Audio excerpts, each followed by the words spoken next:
వాక్యంలోకి వెళ్దాము. ఈరోజు దేవుడు మిమ్మల్ని దీవించును గాక అనేది నా సొంత ఆలోచనతో, నాకేదో మీ పట్ల ఉన్న మంచి ఉద్దేశంతో మాత్రమే మాట్లాడతలేను, కానీ దేవుని ఉద్దేశము మీ పట్ల మీరు దీవించబడాలి అని ఉంది.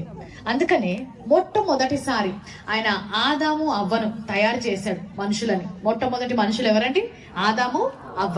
వారిని ఏదైనా వనంలో సృష్టించిన తర్వాత ఆయన పలికిన మొదటి మాట ఏంటో తెలుసా? మీరు ఇక్కడ ఉండండి, మీరు అది చేయండి, మీరు ఇట్లుండండి, అది చెప్పలే. ఫస్ట్ ఏం చెప్పాడంట?